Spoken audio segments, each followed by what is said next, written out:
Esengozali abiso baimboka kokuta na bino na mokolelo boyebi ete gouvernement Sama Lukonde 2 ezali kolobisa baimboka ezala bandeko bazwami na mikili ya bapaya na mikili ya poto ezala na bandeko oyo bazwami na 26 provinces ya République démocratique du Congo au bakolanda biso bakomi tout na gouvernement oyo est-ce que ko répondre na attente à population aussi longtemps toyebi ete situation sécuritaire na est za kokoba se kokoba toyebi pete social ba congolais e kotambola malamu te bandeko balandi loi tiani oyo bakobenga tingi pululu to koyeba te lelo na parlement baimboka basi tukupe bakokamwa ete ya solo loi wana ezali na mesa ya bayi député to baki ete esengeli to solo na oitali Congo ekolomboka na biso na yango tolobaka ete to sangamaka biso na biso pona kobeta masolo ya mboka équipe nationale les léopards de la presse du Congo tozalaka ebele to kutanaka lelo yo face aux médias to kobeta masolo ya solo pona koyeba eloko nini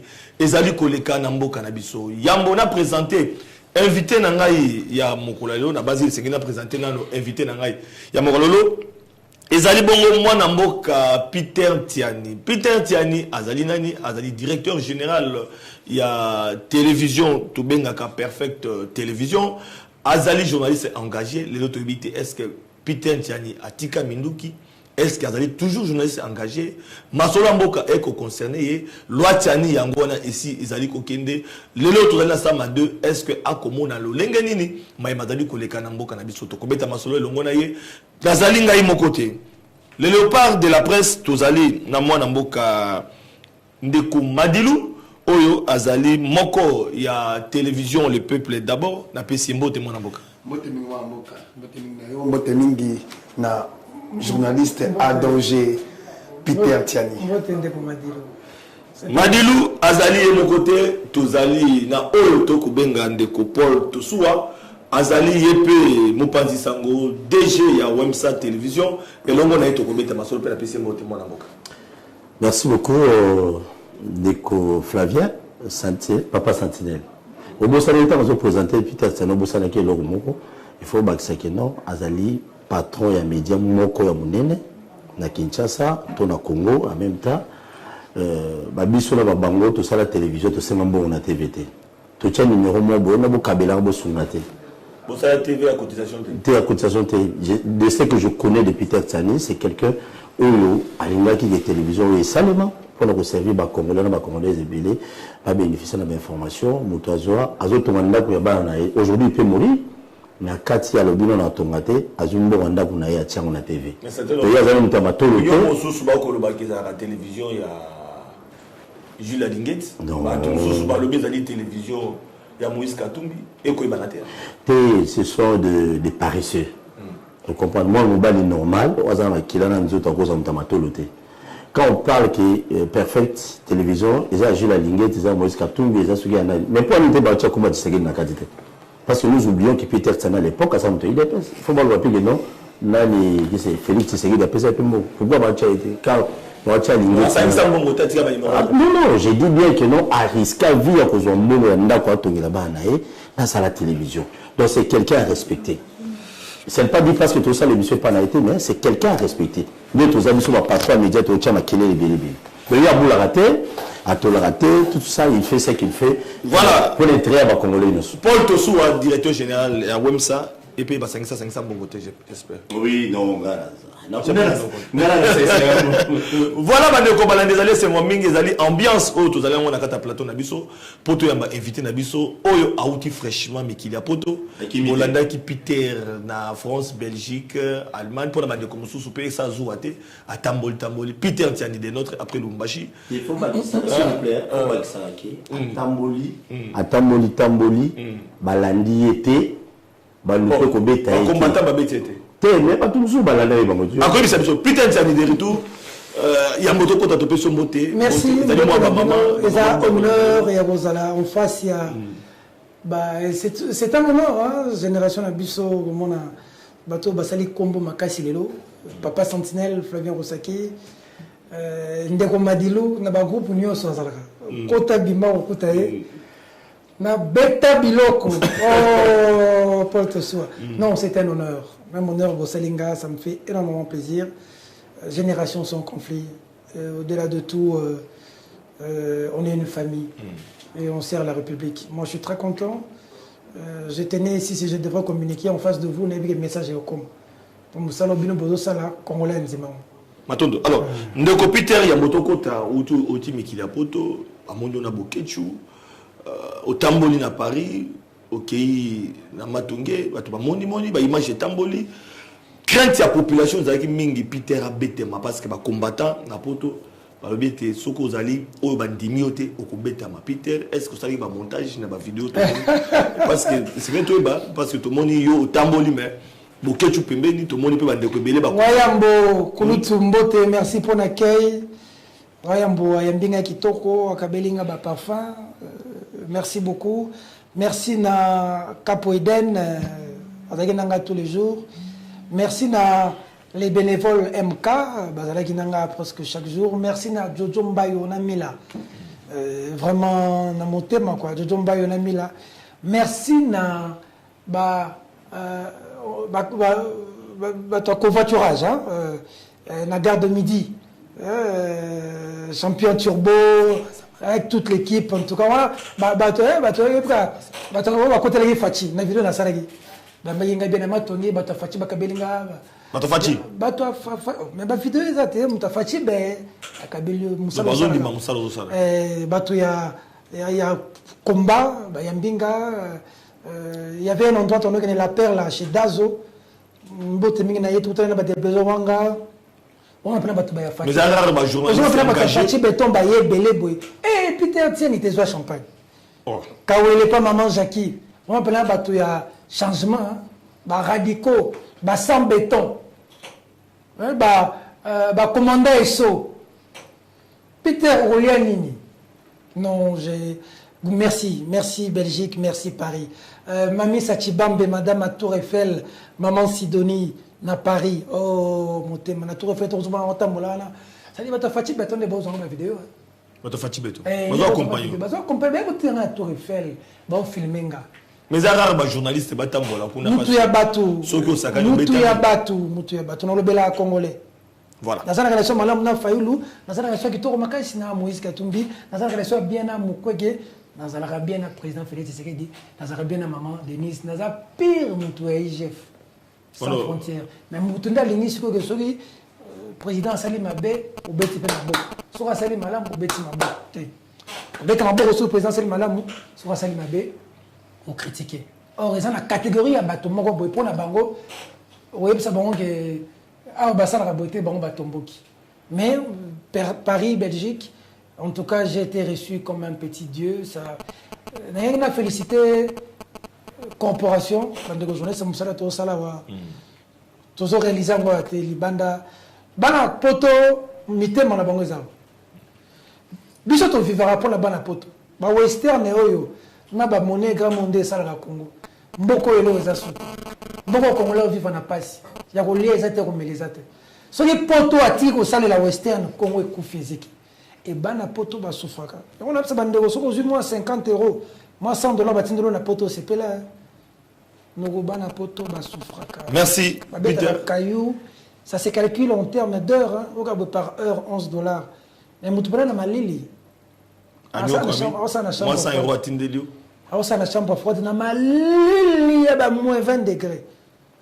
C'est-à-dire, 1 heure, on a posé 11 €, on a 1 heure, on a 11 €, on a bêté 10 € pour ma 110 € à Tindelio, na Kinshasa, on négligé. Il n'a pas ce bon respect, belé, bana poto, bato Fachi, béton, bato Mafa, bato Charman, Moïse Katumbi. Ça dit, bangonio so poto eza passi. Kuna poto eza donc au lali etalio. Tout le monde alors et bato et baso ça bango pour na biso. C'était important pour moi. Merci beaucoup. De leur dire encore merci. Et ça là qui est introduction parce que c'est un gars qui outil. Oui. Quand d'introduction, je vais profiter de quelque chose. Peter Olobi, au sein de la Belgique, au sein de la France. La question que je vais te poser, essaie de savoir. Lutte, bien comme on a, au lieu de nous vendre, bateau de Sekedi Bavandiawa, bateau à Mafa, bateau à MK, bateau, on se va vendre, et moi, bakuta na baso laka. Lutte à bateau, bazo bonisa, président Félix Sekedi Lelo, na diaspora. Comme on dit, d'après eux, bazan a raison, ou bien bazan a tort, ou bien bayi la réalité de l'Ekaminga. Lutte, les aramoko, moyen à ça là, lutte, on a des différents. Babylone, Batumso, na lutte, Rosala, Mutumso, a bien raison, Manduki. A combien rebelle? Biso, Batabon, tout le monde, pour ne pas biso, tout ça, légaliste, la constitution, au cause de Manduki. Bamiso, c'est ça. Ça dit, il y a un bête à bord, que yo, taloza, boye, moutou. Moutou, la moutou, n'a pas communiqué. Biso, lutte, n'a biso, respecter mes boka, mais qu'on le bat ma béoïsa. Lutte, il y a Congolais, c'est le Congolais a changé. Tout soit pas si ça n'a pas tout soit. Ça dit qu'il y a beaucoup de gens qui ont 30 000 familles. Et ça a collé à la combien l'année. En novembre, besoin de. Ça va continuer à faire sa promesse.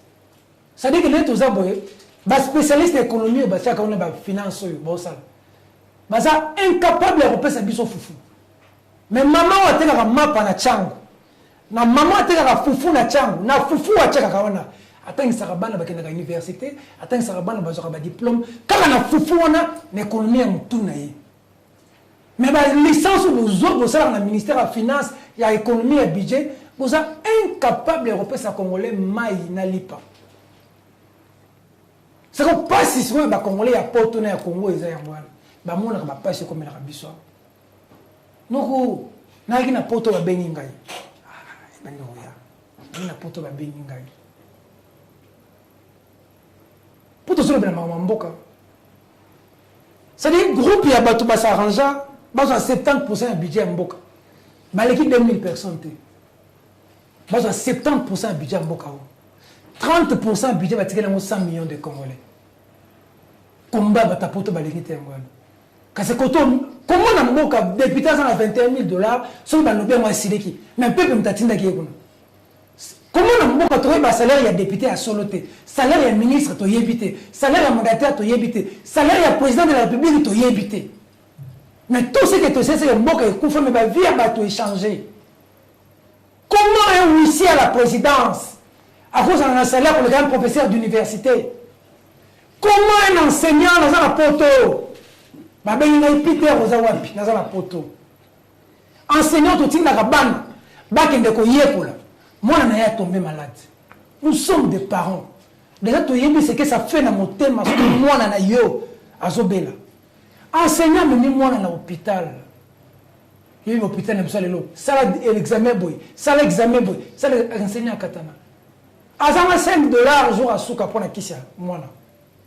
Cet enfant est mort. Tu sais, on m'a appelé pourquoi?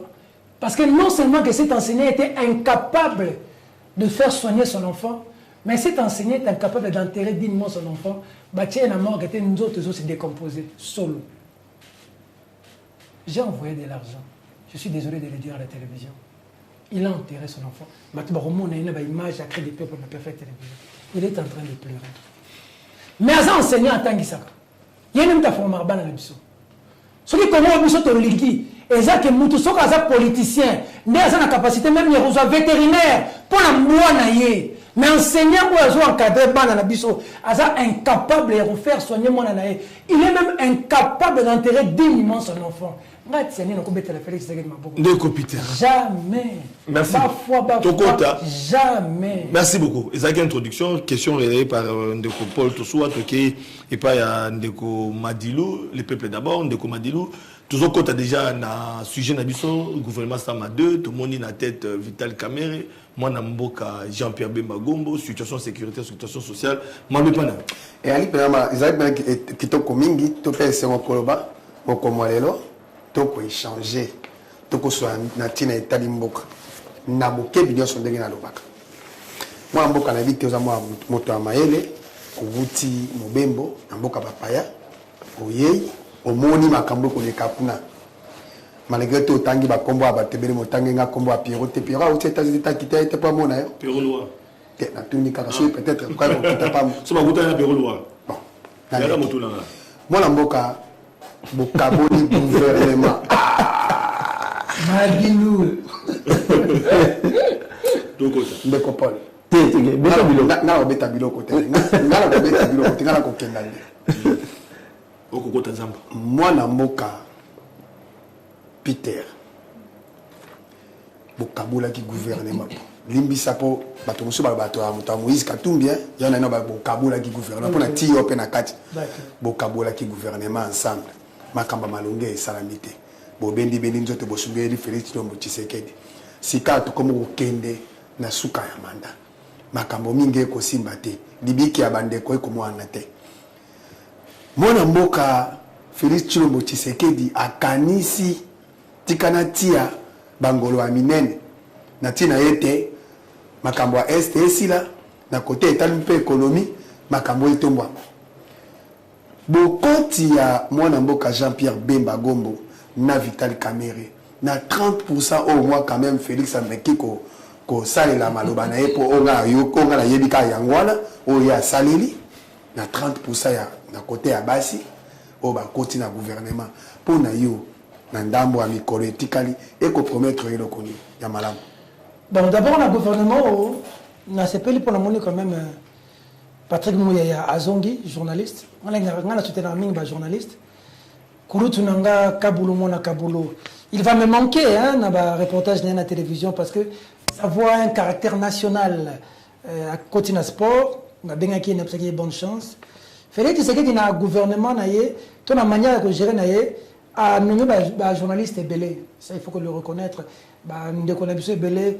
Ba bienvenue Marie Bakoumania na ACP, ba Médard. Bon, nous sommes bateau, il y a le rôti, t'es pas la même chose, mitué ça bien, t'es pas le rôti, bon, dans la situation. Mais nous sommes bateau sérieux, mitué ça là. Serge Kabogo. Serge Kabogo, on te votait. Pas qu'il y ait des sacs. Bon, c'est pas comme ça. Pas comme président de l'État, il y a combien de mais Serge Kabogo, on te votait. C'est Serge Kabogo, on l'a vu au conseil. Au conseil, on te votait. Non, ma cambo pas. Sinon, non, c'est le président de la République, grâce à la Bemba, dans la caméra, ou à celle de la Bakatumbi, dans les autres hôtels. Ça, c'est reconnaissant. C'est-à-dire que la Bemba, na Vital Makambo Asali Katumbi, na Kabila te. C'est sincère na bango. C'est bon. Parce que ils ont ce qu'il faut, ils ont je crois que Vital Kamerhe doit s'être surpassé pour aller à la poste économique. Soit kinga et ça kinga passe et soit kinga makasi. Comment on a Vital Kamerhe le lot économique. Pour le niveau de Vital Kamerhe a tika Assemblée nationale, président de l'Assemblée nationale. Beaucoup de gens ne savent pas. On a qui pire proche de Vital Kamerhe. Quand il était en prison, je suis allé le rendre visite. Vital Kamerhe est président de l'Assemblée nationale à Télémela Kabila à Tika Posteron. Vital Kamerhe est candidat président en 2011 à Bima 3e. Premier Zaki Tshisekedi, deuxième Zaki Kabila, troisième Zaki Vital. Et ça va bon, hein? En 2011. Ton photographe Tshisekedi Etienne. Il y a gagné l'élection. Il est banni. Il est le vice-président. Vice-ministre. Vital a battu campagne pour la Fachi, qui est prématuré. PCA est prématuré, comme il dire cap. Après, balobi qui va pour faire la présidence, il y a un poison. Après, il y a un procès. Total procès na TV, Vital Mouyibi. Vital Mouyibi, 54 millions, le procès n'est procès, toujours on a la Vital. On a toujours le seuil de l'inacceptable a été franchi. Où on a humilié un homme, on a humilié sa femme. On a humilié ses enfants. Moi,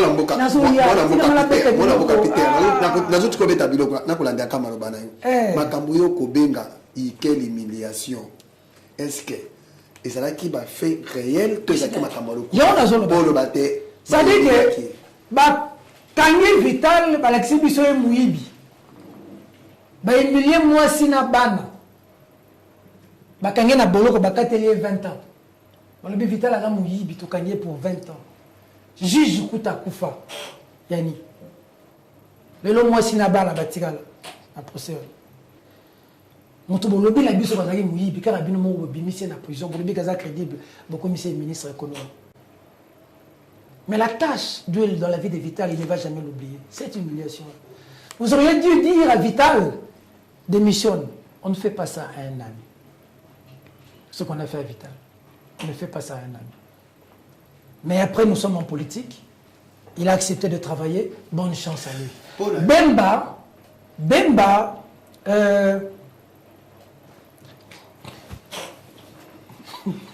Jean-Pierre. Oui, Jean-Pierre. Bon, bonne chance, Bébé était vice-président.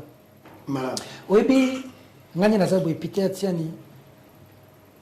DG, pendant ngani na combien DG, na combien patron perfect. Déjà perfect télévision. Le bureau qui ngani na commis journaliste na WEMS. C'est moins compliqué. Agent simple. Ça dit que dans la vie, il ne faut pas tuer les mythes. Il faut garder les mythes. C'est important. Accepte de mourir pauvre. Mais la dignité, c'est quelque chose qu'on n'achète pas. J'étais à l'Assemblée nationale, conseiller en communication de Baba Kyongo. J'ai donné du travail à des amis. Hein. Les Israël Moutombo, les... Nani? On appelle ça ma camarade de Bélé Moussalat. Innocent Lenga, Israël Moutombo, à l'Assemblée nationale, la Tsekiye, Innocent Lenga. On a habité, n'est-ce pas, Beba Masta, Banoko. Serge Kabongo. Adjoint Nangaï, Bonon Bolisson. Parce que Adjoint Nangaï, c'est vice-président dans ces sacs. Vice-président, il y a un jeune frère Nangaï, qui est Christian Bossembe. Le vice-président, il y a Adjoint Nangaï. Mokolo, que moi, comment on a démissionné? C'est le jour que j'ai démissionné. Après, j'ai été rappelé. On m'a dit, je vais travailler ici. J'ai dit non. Il ne faut jamais tuer les mythes dans la vie, c'est important. Il ne faut pas mourir riche, il faut mourir digne. Il faut se battre pour des valeurs. C'est possible. De toutes les façons, quand tu es dans la loyauté, Dieu s'arrange toujours que sur ton chemin, tu trouves... Même le corbeau viendra te donner à manger, s'il n'y a pas des humains. Et il était important pour la dignité, le mythe. Mon petit regret, c'est que le mythe... Parce que le par extraordinaire dialogue. Par extraordinaire dialogue. Tu sais que des sokaye. Quand on va bien faire, on va bien katumbi. Maintenant, tu sais que des roya. Roya na simana na bemba na vital comme colis. Le grand, surtout pena mutumité mais soit qu'il n'a mais bon. N'a pas tiré des poses à pire mutunanga vital. Vital était un grand. Veka c'est un animal politique.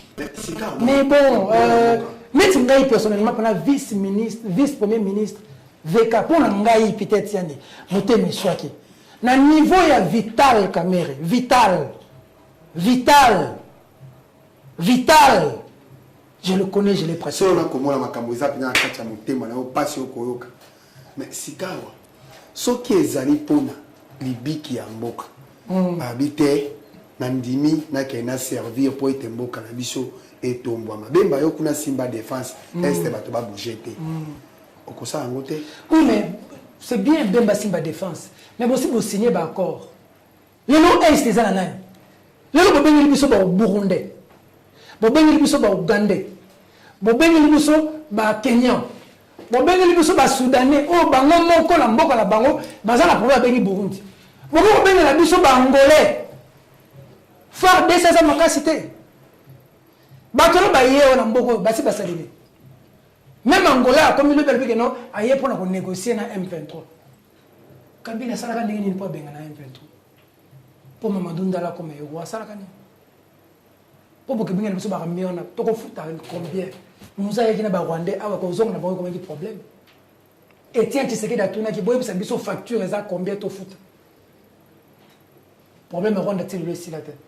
Boko ko benga biso 5 6 pays ba kuti na mboko na biso ba ko kenya mu colonie to ko futa bango combien ba kuti minerai ba kuti cobalt ba kuti cuivre. Si ko bemba ko sala ni ko benga la EAC ona. Tout souci na bino za bolo ba lobi économie simbité vital. Défense simbité bemba. Président de la République pardon ko sala bemba na vital makambo sali Kabila na katumbité. Pardon. Même Kabundi. Même Béa. Même Biselele. Papa, tu sais ça moulaye. Tika ko tia songi na ndako bato mwana mboka. Na oka songi ka Moïse Katumbi question pen de ko tuna kinga ya mbona pesa malobe pa ya ndeko nangambo. Atuni abi Moïse Katumbi pe azalaki kuna na kati ya lingomba moko bango nyonso.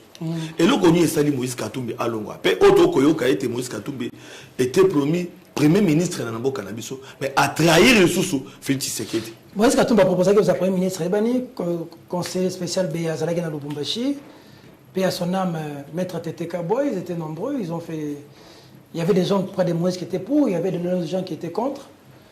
Moïse a bagé sur besoin de poser primature bo pesango ensemble. Nous sommes désignés monto. D'abord baté kaka yo Katumbi le premier ministre. Mais akoka kosunga moninga ndenge bemba ndimi ndenge vital andimi akoka kosunga moninga eli kamamboka. C'est bien mais les kamamboka parce que Moïse andimaki ayakit. Tous en majorité toko isa FCC, toko ici majorité. Après qu'est-ce qui s'est passé après? Aujourd'hui qu'est-ce qui s'est passé? On a roulé tout le monde dans la farine. On a roulé tout le monde dans la farine. Les lois Tchagnou et Zapolen. Donc le Bélango problème. Et ben là déjà depuis Bamba Kyung web Sakangai. Bref, c'est-à-dire que quand les gens sont venus, comment ils ont été traités? Les gens qui sont venus tendre la main au président Félix, comment on leur a géré? Comment on leur a traité? Si on merci, ça n'envoie. Maintenant ensemble là, bayaki. Comment on débauché ensemble? Ma ministre bayaki. Comment on débauché ma ministre? Heureusement qu'il y a des gens toujours qui sont crédibles. Les moines de Simba, les chérubins au Kende, qui ont dit non. Ah non, mais ils ont eu des propositions. Ils ont dit non. Ils ont laissé, les autres sont venus prendre. Mais ils sont partis. Pourquoi? Comment les gens viennent t'aider? Yo nous allons battre les sanga. Yo zuluka. Telle est la situation à Est. Battu nous se basons marché pour nous dénoncer Mamba Est. Dans le moment où il faut nous battre ensemble battre marché. Mais le président ça me t'a bien battu boya binonion sont autour de moi. Garant de la nation, pour tout ça, pour l'unité nationale. Nous avons l'attitude, il y a le gouvernement, garant de la nation, et c'est ça que ça va congolais. Nayoki, Ndeko Flavien, à Kinyo, Natina Italie, Moïse Katumbi. La proposition, on ça pour la première ministre. Moi, la mboka, dans la caméra, na bossé, pour yebisa ba imboka. Bitumba la bino ezali, pour un conflit à ma poste ministériel. Ezali pour la Libye qui a baïmboka. Belle question. Ben Bitumbanet yanga peut-être les journalistes, yanga les gens candidats député T, na rosalango pété, na za penatina nango T. Na za na posa l'art dans nos ambons na société nanga. Tozo yuna miyibi. Ce que c'est pour la poste Moïse Katumbi Ngaza la premier ministre. Si c'était pour le poste, il serait premier ministre. Monsieur Obiba Boula qui est. T ayaki pour nous soutenir. Bon, on a le bagage, on a le lobby, pour Moïse Katumbi, si Félix Tshisekedi réussissait son premier mandat, il allait en retraite. En retraite, c'est fini. À Tonga, Kachou, peut faire ça la retraite même. Je suis désolé de le dire à la télévision. Pour Moïse Katumbi, président Félix, n'a pas fait Salomon, à la place, et à Tonga, Kachou, qui est retraite pour réussir le mandat. Moïse est un homme aujourd'hui, il a dépassé le problème de l'argent du ventre. Parce que des fois on a posé la question, mais finalement, tu sais, il est des gens de par leur être et se disent qu'on est au service des autres. Dans la parfaite télévision, l'émission a créé du peuple. Il y a une victoire récemment. L'émission a fait un bon. Mutu nyonso aza na problème ayaka émission ana ofele na chaîne nanga ba yebi mutu aza na problème akoya kolela na TV to sengi embo nazo lo bango na TV ça veut dire que soki nyonso to tsango sur base ya intérêt to souffraka il arrive de fois que je suis en difficulté de payer mes agents je leur dis tout l'examen mken on se rattraper mais je ne peux pas il y a des choses que je ne peux pas faire payer jamais c'est une dignité bato baki basunga président pour président a changé ma camp. Tant que tu es président, tu es ram. Mon ram est kenda wapi. Mon ram est kenda wapi. Maman peut pour les autres ka mapa. Boko ko yiba e mbongo na ye na poche ta liputa na ye na songa liputa. OK ko yiba e. Go pass na frais to futa na aéroport wana. So kabila ba bisaki biso na IDPS ke mbongo wana za muyibi. Lelo balongola on te point. Ije fa gangia wazo belela. Milibie, communière, maman diaconesse mouibi. Gouvernement bimi maman wazonge. Tu lui moquette de temps en congolais. Congolais comprendre. J'ai la ligne de risque vina yo. Bakangela ba bomaye. Na mo la la ligne tu vois. Ba bokela ba malade ba sort. Parce qu'il s'est levé pour se battre contre les voleurs de ces pays. Mais va rendre tâche facile. Voilà. Malheureusement. Voilà. Mais je suis content qu'il n'a pas désespéré, il continue à se battre pour traquer des voleurs. Bah, je la ligne de 1960, un régime mort sérieux. Parce que le président de la République, Étienne Tshisekedi. Étienne Tshisekedi, président de la République, j'ai la ligne de chef. Bah, tu vas au Kima. Mais bon. Au comité de l'histoire, Félix Tshilombo Tshisekedi était aux autres bastions. Tu as un président, Étienne était. Félix Tshisekedi était. Moi, j'ai pratiqué Étienne Tshisekedi. S'il vous plaît. Si vous avez un président Étienne Tshisekedi Namboko. Na je la ligne de chef Kandi Azana. Problème Mboko est résolu. Peter, s'il vous plaît. Mais malheureusement, on a bon Machile, j'ai lu à 145 territoires. La province, il y a chef de l'État. Bon Bimik au Tonga. Bah, Yibi, président Mboka qui était sur place, à Monique, bah, Yibi, président Zongi Namboka, sanction exacte. Ah, Tshisekedi Étienne. S'il vous plaît.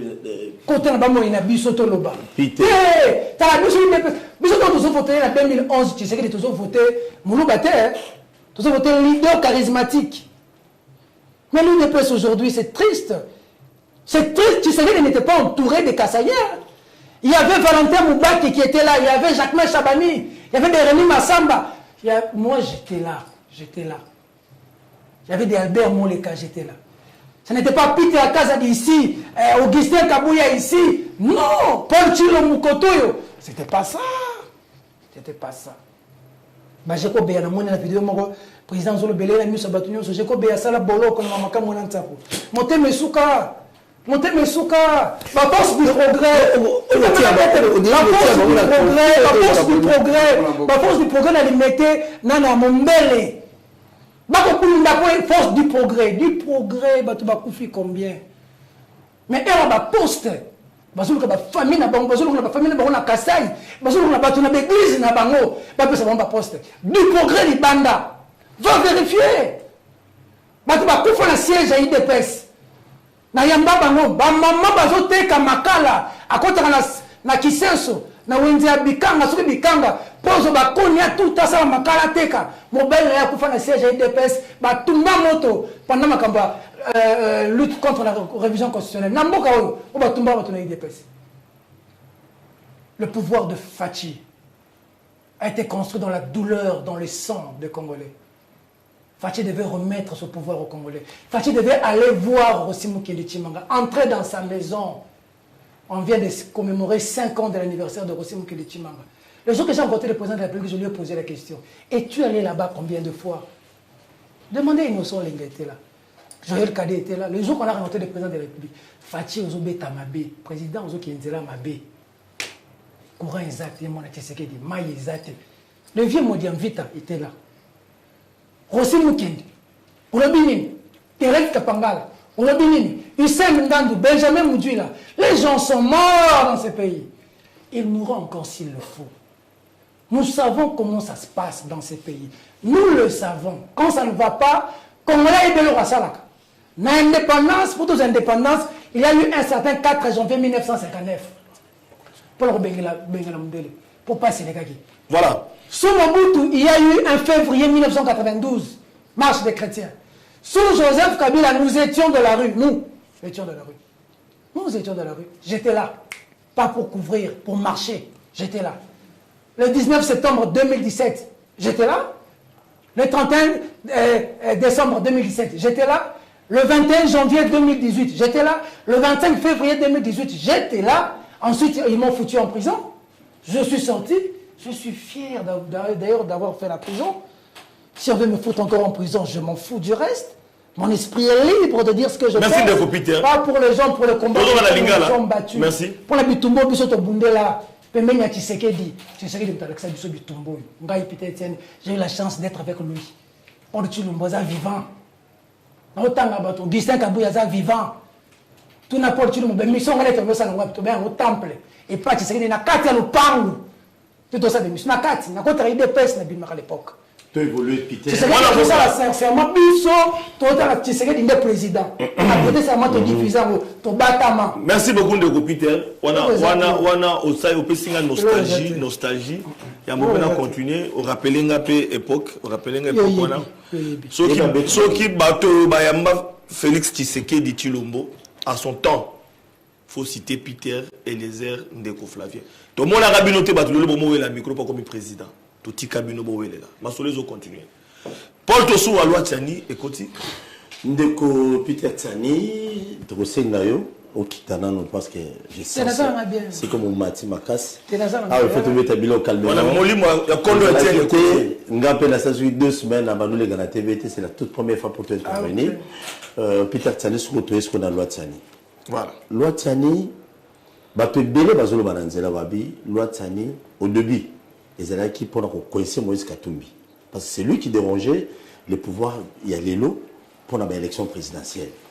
Mais Moïse Katumbi, Balobi est commis, Loana, ils ont dérangé, l'union sur au Bazali, Méti. C'est-à-dire, Mouyambo, Dabombole et les autres. Est-ce que Loana, ça va bien passer ou bien est que les capons ont un sentiment bien pour nous plaire un groupe de gens? Merci pour la moutona là-haut.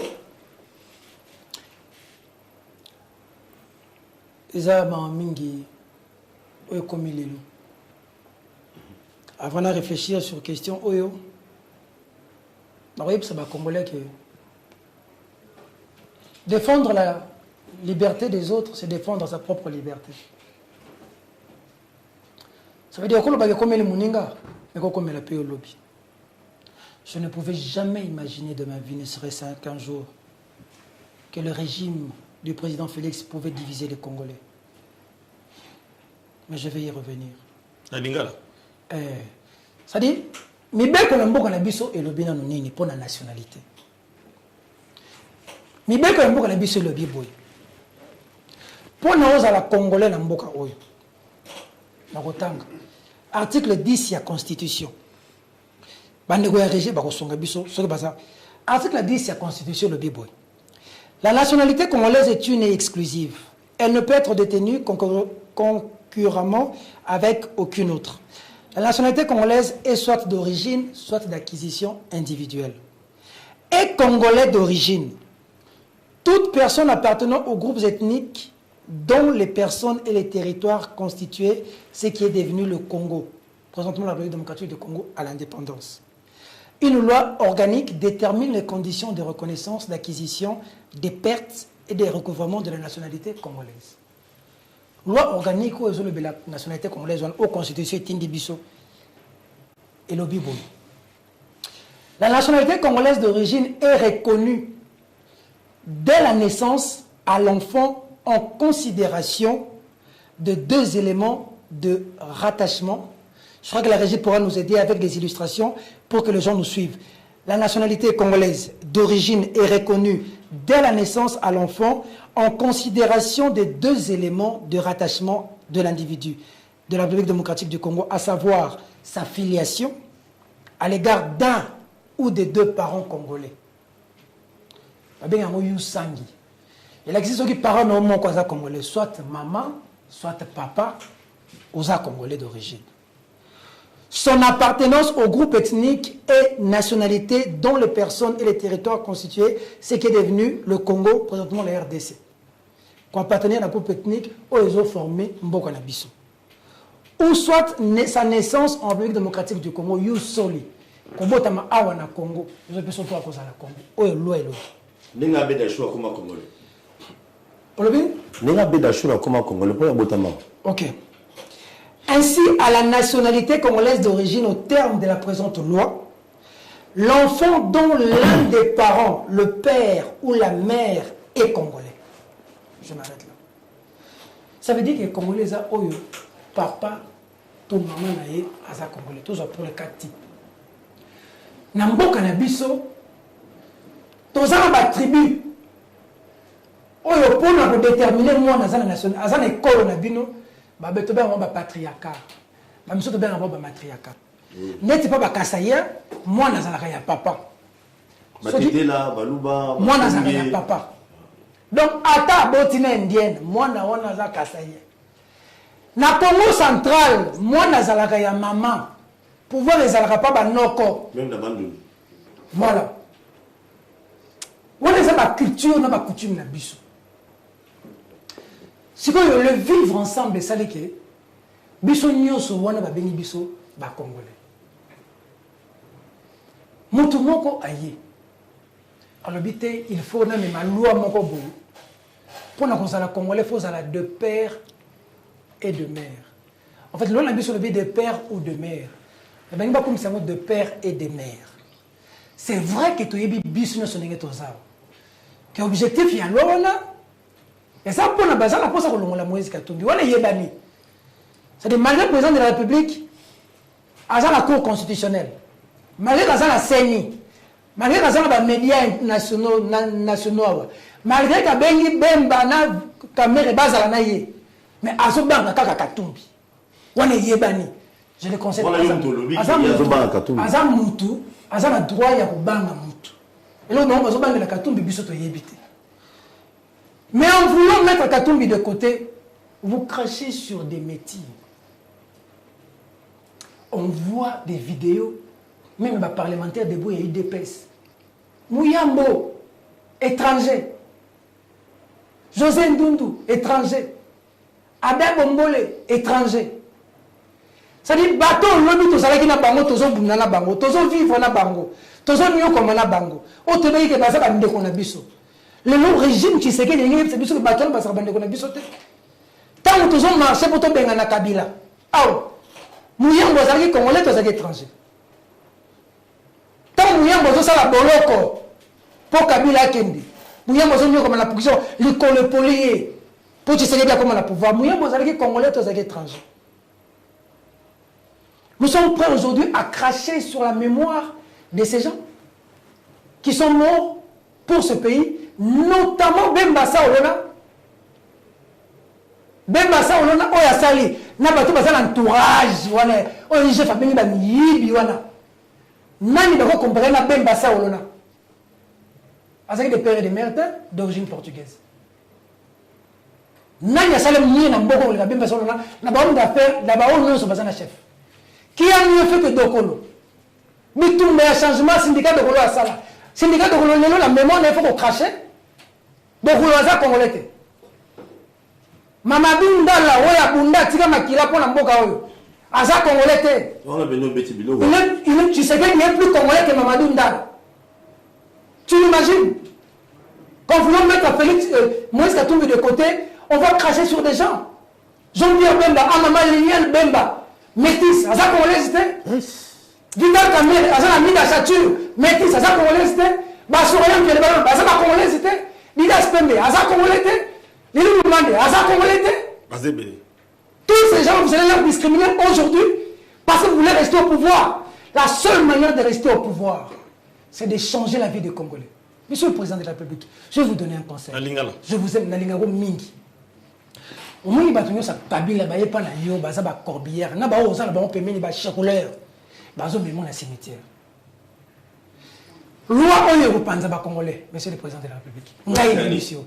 Loi Europanza ba Congolais, Monsieur le Président de la République. Fatiko Sala Bouzobate. N'a rien comme l'Assemblée nationale pour la loi. Mais je vais te montrer la dimension gravissime de cette loi. Monsieur le Président de la République. Ça dit que aux autres pouvoirs 5 ans, aux Anaba Bemba, Naba Kamere, aux incapables de repérer sa biso courant à maille. On est incapable de rechanger ma vie Nabiso. Pour qu'il y ait un pouvoir, il faut invoquer loi. Les lois, tout ça, un problème dans l'Est. Parmi les revendications à M23, et ça, la revendication, on va reconnaître Biso comme Congolais, on va discriminer Biso et on va dire Mandouki. Fatih Beton, le person va aider à Boye, à Bouzo, à Boye.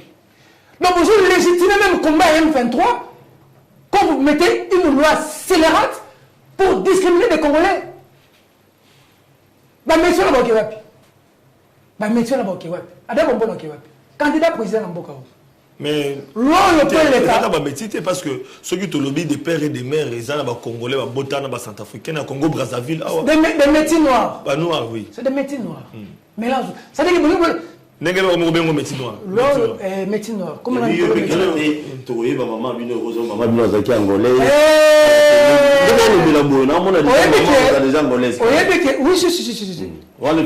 pas de souci. Ça veut dire que nous avons le monde est qui est ma baisse ma casse. Si tu comme pour diriger Katanga, faut à la Katanga de père et de mère. Pour diriger Kinshasa, faut à la Kina de père et de mère. Pour diriger Bande, faut à la Bande de père et de mère. Balkanisation. Mais ça veut dire la poto. Mon tout le monde a faire réfléchir. Mais Peter, est-ce que mon Kassai central, Peter, professeur, le Kassai central n'a pas d'autre province que les frontières avec les provinces de la RDC. Les autres provinces, ils ont des frontières avec les seul problème, c'est qu'il y a 4 cas, ils sont limités dans la province à Congo. Donc, Congolais, ils sont dans Congolais pur. Les gens qui sont dans le Congo, ils sont des voisins, na Congo, ils sont des Angolais, na Kina, ils sont des Brazzavillois, na Katana, ils sont des Zambiens. Ils me disaient ça en blaguant. Mais ça commence comme ça, la race pure. On vous parle de métier aujourd'hui. Demain, on va vous dire que vous n'êtes pas des vrais Congolais, vous. C'est nous qui sommes des vrais Congolais. Il faut faire attention. Il faut faire très attention. Le pays est déjà déchiré. Est des ans, M23. Tous les plus de 4 mois, 5 mois, Moke Kenda, souci à Moke Zate. Une partie du pays est occupée par les M23 Lélo. Quoi, Moutou Awa Moyen, comité na Maluku. Monsieur le président de la République. Nakata Masiko Bazo, Basaki. Nakisasa Kouroune Tomboki. Donc, vous êtes déterminé à déchirer le Bokaoui. Est-ce que ça a un sens? Ça va placer où? Aujourd'hui, au Qatar, on commence à dire ciseaux. Ciseaux, oui. Vous voyez dans les réseaux sociaux? Au Qatar, on va ciseaux. Katanga de père de mère, Bissopé ciseaux, au Qatar, ciseaux. Ça, c'est des choses là. Tu vois maintenant les débordements de balkanisation, en fait. Non, la loi où on a parlement et pour légitimer schéma balkanisation. Mais la province éclatée. Cette loi balkanise le Congo. Oui. Mais cette loi, il y a quelque chose qu'elle fait de plus grave. Cette loi viole la Constitution. Oh, ils sont des. Ah, c'est un article. C'est quoi la zone ici? Voilà. C'est-à-dire, loi, il y a l'Assemblée nationale, il y a la session passée. Tingi Poulou. Tingi Pouloulou. Pour quelque chose. Tingi Pouloulou. Bon, papa Molière a une difficulté à prononcer comme voilà. Ce monsieur-là. Mais il y a papa Molière. Ce monsieur-là, il y a des supporters, full des documents de l'Assemblée nationale, dans la session passée. Photo exacte. Déjà, bureau d'études, il y a Assemblée nationale. Bureau d'études, il y a Assemblée nationale. Et analyser loi. Maintenant, il y a un rapport, il y a bureau d'études, il y a. Au moins, c'est un bon ça, il y a un bureau d'études. Tant que vous avez une loi. À son temps. C'est sûr, vous avez le cas. Bureau d'études et analyser loi. Il y aura conclusion à bureau d'études. Le bureau d'études de l'Assemblée nationale estime que la proposition de loi de l'honorable Tingi Pouloulou heurte certaines dispositions de la Constitution et est inappropriée. Par conséquent, il suggère au bureau de l'Assemblée nationale de la déclarer irrécevable. Nous sommes le 23 septembre 2021. Le conseil coordonnateur Philbert Kanika, le conseiller socio-culturel Franck Bakou. Assemblée nationale. C'est-à-dire bureau et l'Assemblée nationale, loi est violer la Constitution. La Constitution est violer la Constitution. Il y a loi au lobby et loi Moussous. Alors, le bureau te dit que loi est bolongo lango. Balongo liango. Et loi qui la session passée. Session est sili. Et là, il y a une mosso. Nani a fait une mosso instruction pour y aller. Nani a fait une mosso instruction pour y aller. Nani a bengi mbosso. Nani a bengi mbosso. Kundola nani. Nani a bengi mbosso. Qui est habilité à donner des instructions à Mbosso pour que Mbosso reçoive cette loi? Fachi au moni reçu Moukinda Karama Kabila Nanzoto. Kosima Makila te Félix Tshisekedi, je te déconseille. Il y a une vie après la présidence, monsieur le président. Vous êtes en mesure d'avoir un bilan. Il y a encore du temps pour que vous puissiez travailler ou répondre à nos besoins du peuple, organiser élection. Monsieur le président, au côté de l'histoire, il y a ceux qui ont organisé une élection crédible, au bimisi vrai résultat. Ceux qui ont eu tout bêtement bon. Ceux qui ont eu monsieur le président, tu sais qu'il y a un Kabila qui a quitté. Il y a une vie après la présidence. Kabila Zotambola, il pose à toi revivre. Ceux qui m'ont camboleki, ceux qui peuvent Kinshasa, bon, appelé le Tonga, n'habite ceux qui n'ont bon, la Kassa, il peut le repos Tonga, exacté. Bon, tant que nous en Belgique. Mais aux gens, droit de vivre calmement, monsieur le président. S'il y a des manifestations, il y a un seul Congolais qui tombe, monsieur le président. Et là, tu as eu vie mobile. Alors, moi, Namboka. N'ayez pas les mains ruisselantes de sang. Constitution. Bako toucher un côté pour maintenir un pouvoir. Donc, au pire, de 5 minutes, pour toucher Constitution, exactement de la Congolais. Mais c'est le président de Bondelio, Fatih Béton, ne fait pas ça. Bengamboso, on sait comment ça fonctionne. Bureau et boyaki loko yo, si quoi vous tiens on a makasi. Moutou ya lobby, ambongo lobby. Cardinal ambongo lobby. Ambongo lobby que loi oyo et on les catholiques, biso catholique to hotel mais to tcha bato na balabala. Mais c'est le président pena catholique le loba komi bato mabe. Catholique to mona mose mona Etienne Tshisekedi ba obundisa Mobutu. Catholique o biso na bino to zalaki na sima na bango na CLC pa obundisa Kabila. Monsengo oyo bafingi Monsengo abeli bapublie même bakoro na ye Monsengo ya benga Kabila ba médiocre. On l'a payé en monnaie de singe. Ambongo ya zo bunda lelo bagena ko toma mabanga pa na ye. Monsieur le président de la République, le peuple gagne toujours. Peu importe le temps que ça prenne. Bateau yo okoloba Félix le peuple gagne. Sikao Félix a conseillé la population, toi a conseillé la bateau ba ko kalibumbe ya bango moko. So le président va la population benga même ba loi boita. Ça la bilan. Parti en boka na est les a pris par ba rebelle. Kwa mutu botu so ko bomba lobby. Na Kinshasa kulu les a moyens. Na Kinshasa ba oteka mikobos mikwa soso. Noko mikwa soso. Enseignant sur la mona na azopola, ko kunda mona na été azopola. Mais ça na bato bazo la champagne chaque jour, il y a de la honte à avoir du champagne pour 100 personnes que de l'eau potable pour un peuple. Le régime Tshisekedi était un régime du peuple d'abord. Est-ce que c'est le peuple d'abord aujourd'hui? Des détournements en cascade, chers frères. Tshisekedi vivant, Babylon Koleka, Tshisekedi vivant. Un ministre avec la TV pendant Tozaba Miyibi. Ministre de la recherche scientifique. Balongole va tirer ministre de l'agriculture sikoyo. Vidéo les actes habite aux Zaba Miyibi. Il y a le moment dans mon jumal, je me souviens. Mais bah tiens le ministre. Mon thème pas si. Alors. Mon thème ça sur les affaires qui sécurité. Peter. Régime les régime au biso to bundela ngai Peter. Na côté la prison. Félix Tshisekedi a défendanga. Vital Kamerhe a défendanga. Moi est-ce que tu sais beaucoup battu pour moi. Je suis un homme malheureux aujourd'hui. Mais comme Dieu fait ses histoires, hein, il fallait aussi démystifier l'UDPS. Dit bazo tout la kabia kabuya bambongo belezo so babanini. Parce que tu sais que pacte pour la mobola toute une vie. Moi quand c'est kufana mokala. Mais comment nous besoin changer? Comment besoin na mapang? Comment besoin na villa? Et mon biso. Tout ça na bino mingi, tout ça na bino mikie. Tout tinda bana na biso na classe. Deuxième bando zolo. Tout tinda bana na biso na hôpital. Tout ça mai. Na minute de la mission d'affaires étrangères za ko hinda. Ba yako batindika Nicolas Kazadi. Na minute de solo là. Ba professeur baza na grève, na minute de solo là. Professeur d'université za suna valeur te. Na minute de solo là, tout ça l'émission yo. Pourquoi tu sais des années? Très bien. Le peuple le pose. Mais là, il a commis combien? Mais là, on a 100 $. Question pour moi, les avoir tout. On a 100 $. Toi, 100 $. Question sur Capol Toswa. Pourquoi tu sais qui?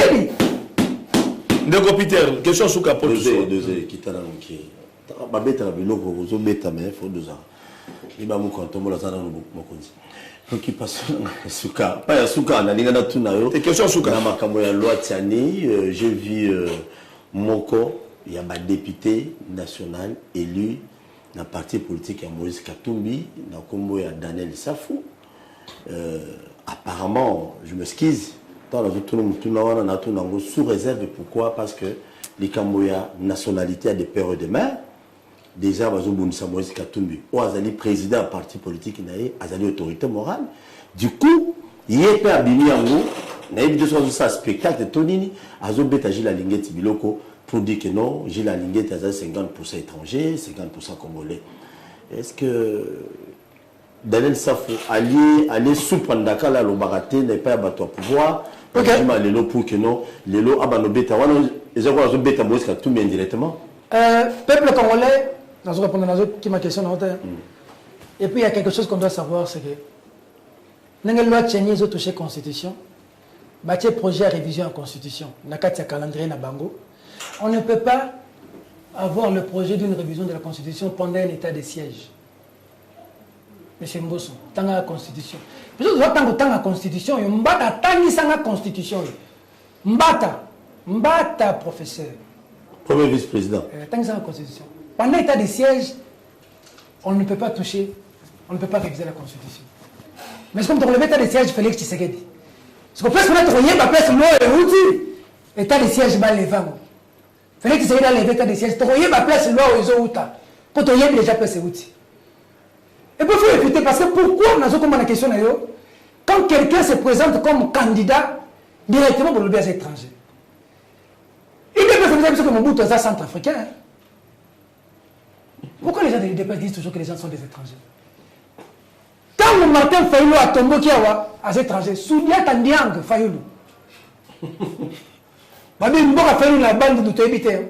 C'est quand ça bardé, n'a pas de menacé. Quand on a bande de Maniba menacé, Babouka Pon Wangé. De ma commande, très bien pour la Fayoulou. Parce que ma bande de Batombo a dit Fayoulou les étrangers, quand on les aime que Fayoulou a, moi la bande de Maniba Babouka Pon Wangé. Et Souka. Mon collègue a bien vérité la rose à la candidat président. Par contre, c'est Burundi. Vous êtes au courant? Bah, même mon collègue a maudit. On va nous dire qu'il est pas champion, on peut se battre. Mon collègue a maudit pour moi, la partie intime, il y a maman. Nous avons un niveau mon collègue n'est pas un niveau mon collègue. Là, c'est mon collègue à Burundi. Ils se sont battus avec Moïse Katumbi.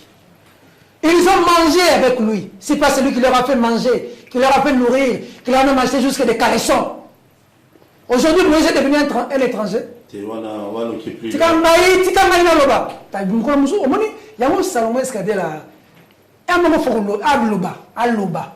a des gens qui avaient des salaires à la fin du mois. Bon. La personne montant. Le lot a comme étranger.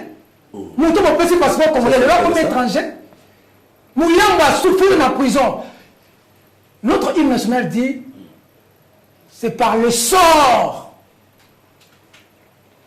Nous partageons un même sort, une même souffrance ensemble. Nous l'avons partagé récemment ici, sous Kabila. Ce sort-là, quand nous sortions de la rue, nous ne disons pas Ada Bombole, toi tu n'es pas congolais. Nous savions qu'Ada Bombole était un Congolais qui se battait pour ce pays. Hier, Ada Bombole était candidat président. Aujourd'hui, nous savons qu'Ada Bombole est sous candidat président. Nous, nous regardons Ada Bombole dans les Bino. Nous, nous regardons Ada Bombole dans les Très bien. Alors, question, on répondre le thème de coupe. Alors, il y a Bissau de l'eau. Zela. Batouba Yeba, il y a solo inspecteur général, chef de service, il y a IGF. Moi, je suis Jules Alenguet. Est-ce que Azali congolais, toi Azali congolais, tu peux 50% Azali étranger sénégalais? Ou bien Daniel Safou, Bazak utilisé par votre pouvoir pour la discréditer. Daniel Safou, c'est un ami à moi. N'a pas côté la loi congolité, il y a Bouzoba, et puis n'applaudir parce que ça Daniel Safou, Azam ensemble. Ce qui n'a pas commis Daniel Safou, Makambazo, ça, pas ensemble, alors on a commis partisan. J'ai aligné, tu mérites respect. Aza digne fils Yamboka, Aza congolais. Papa Nayaza Moussakata. Il faut du respect pour Jules Alenguet. Pour le travail qu'il fait, il mérite un grand respect. Et de la part de Daniel Safou. On ne peut pas se battre contre la loi ségrégationniste Tchani. Il y a besoin de penser congolais. Après, côté sur le Jules Alenguet, c'est la manière de on les ajuste tant. Il est congolais, compatriote congolais, Moussa Kata, je le connais, et Jules Alingeti mérite respect de par Oyasali. Nakan Tshisekedi, Moutazala niveau Alingeti Azate. Nakan Tshisekedi, Moutazali Moussala Kolega Alingeti Azate. Nakan Tshisekedi, Mouta valoriser Moussala image, il y a régime Ondeti Jules Alingeti Azate. Ma bémoko, justice est aidée Jules Alingeti. Mais il y a belé la kota boloko babima. Il se dit que Fati béton. Mais il y a belé la gouvernement a fourni bango, Félix a nommé bango les sous. Pas si n'anga na mutema yangoana. Parce qu'au sein de l'opinion, Jules Alingeti Koloba Asai Moussana, il y a peu civil à beaucoup de justice. Voilà. Jules Alingeti Asai Moussana, il y a une justice. Donc on a vu Jules Alingeti. C'est bon non, Jules Alingeti. Il y a un mboko yo ngai narata kolobela syndicat de Kolo. Je regrette ça toute ma vie. J'étais avec Baba Kyungu. Baba Kyungu a dit que Moïse Katumbi est candidat. Félix a empêché à être. Sinon, Bakatania Bakundima Mote. N'a pas de vidéo. Félix a craché la mémoire à Baba Kyungu. Et Michel Souk, la salle à Baba Kyungu. Dans le pont Baba, autour, il y a des militants à partir. Il ne faut pas provoquer les Katangais. J'étais là-bas, je viens de là. Il ne faut pas provoquer les Katangais. Laissez les Katangais tranquilles. Chacun sort d'un coin. Félix Tshisekedi sort du Kasaï, Moïse Katumbi sort du Katanga. Ne provoquez pas les Katangais. S'il vous plaît, nous n'en avons pas besoin. Ne provoquez pas non plus la Sakata. Laissez Jules Alingeti tranquille. Donc, il fait bien son boulot. Moi, j'ai du respect pour Alingeti. Moi, je ne peux pas me dédire. J'ai du respect pour Jules Alingeti. Il fait un grand travail dans ce pays. Et il mérite respect. Voilà. De la même manière, pour finir, j'ai du respect pour Moïse Katumbi. J'ai du respect pour Moïse Katumbi. Il a beaucoup fait dans ce pays. Pour que nous en soyons arrivés là, il a beaucoup fait. Il a un bilan au Katanga, quand il était gouverneur. Il a déposé. Il s'est battu contre Kabila. Tshisekedi a Zalakana Mobutu. Manifeste à Tshisekedi. A déjà, oui, peut-être un père. Mais Tshisekedi a bimé le gouvernement à Mobutu. Abani ko bundisa Mobutu. Etienne Tshisekedi. Katumbi azalaki na Kabila, longo na Kabila comme ko bundisa Kabila. Abinzela ya troisième mandat na osala moté. Moïse a le minimum vital, il peut prendre maman Karine et ses enfants partir, il vivra. Il vivra. Il se donne. Et on ne peut pas, il faut être reconnaissant. On ne peut pas avoir une haine viscérale à l'égard de l'individu comme ça. C'est méchant. C'est méchant, c'est injuste.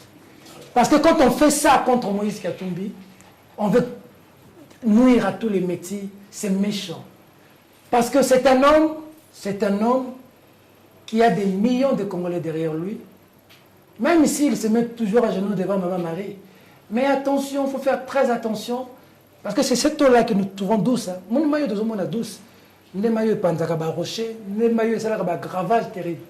Il ne faut jamais abuser de la bonne foi de quelqu'un. Voilà, Peter Tiani, Zengoming n'a qu'à rappeler que journaliste engagé. Est-ce que vous avez journaliste engagé. Est-ce que vous population. Alors, nous Peter, tu comme la émission au tali caméra, peut-être vous avez un message à placer. Congolais Daniel Safo. Non. Tika yo petit Daniel Safo Vanda. Tika Daniel Safo Vanda. Après c'est mboté.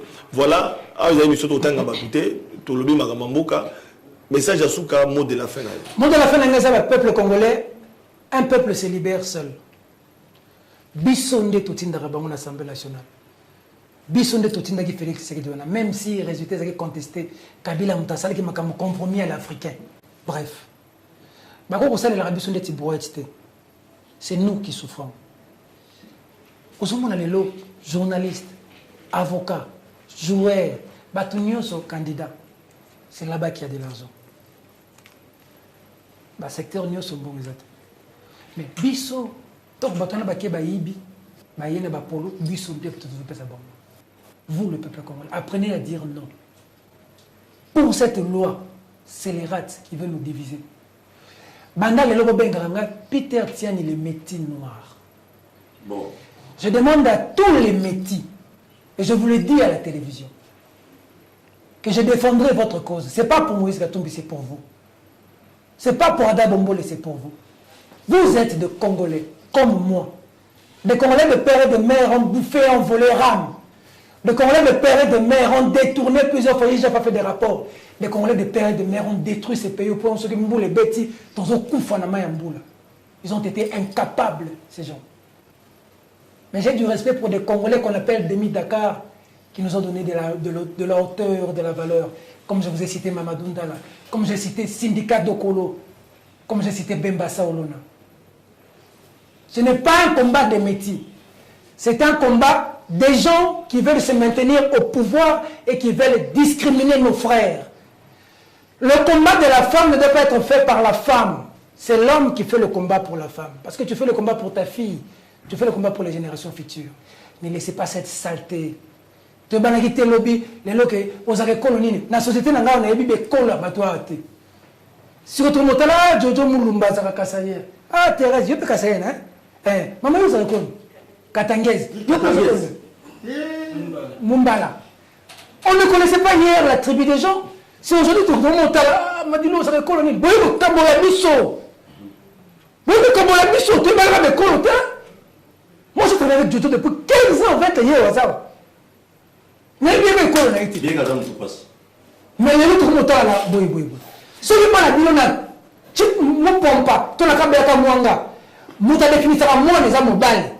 Pas la bison, la Congo centrale, moi, la maman. Yo, même ça m'a été dans un Congo, maman, pouvoir pas la bison, ça va pas noko. Yo, changer en hôtel. Bah, comment la bison, ça la bison bongo. Angola, il y a ça, moi aussi.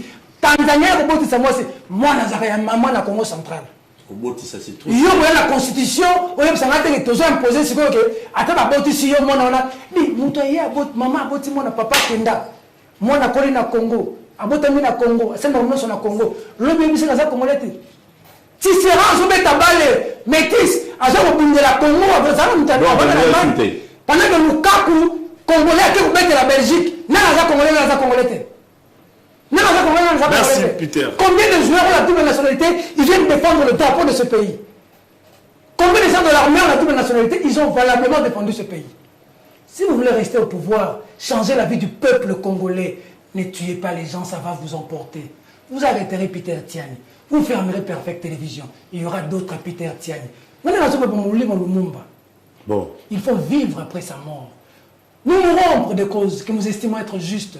Cette injustice ne passera pas. Il faudrait que le président Félix Tshisekedi, Mbosso et sa bande marchent sur les cadavres de Congolais. Il doit faire des fosses communes, il doit faire des cimetières, il doit agrandir les prisons. Nous nous offrons. Merci. Nous nous offrirons en holocauste. C'est la fin de l'émission. Je te le dis. Oyebingaï Flavien Roussaki. Merci Peter. Naza mutaba incantation te nasala boloko na kota na bima. Kaleva lukanga yebi, Kabila yebi. Bafwa bashala. Ils vont marcher sur le cadavre. Merci Peter Tiani, je rappelle, le journaliste est engagé, il reste engagé, égal à lui-même. Était l'invité spécial face aux médias dans l'équipe nationale, les léopards de la presse, représenté par Ndeko Madilo, à qui je dis merci. Merci Namo Mboka Peter Tiani. Le peuple d'abord télévision. Merci à Madilo, télévision, le peuple d'abord. Merci à Wemsa, représenté ici par son patron, Mwana Mboka Beta Biloko, Paul Toussoua. Non, merci à tout le monde et merci, je m'excuse. Merci Pena DG Peter Tsani, Moutazombo Wanda. Oui, bien. Merci beaucoup à tous. Et je salue aussi tout le monde. Toute l'équipe technique. Perfect Télévision. Merci. Et puis, félicitations à la Perfect Télévision pour être parmi ma télévision où ils ont marqué moi. Et puis plateau sur la voilà, c'est la fin de l'émission. On se retrouve la fois prochaine avec le même plaisir. Au revoir.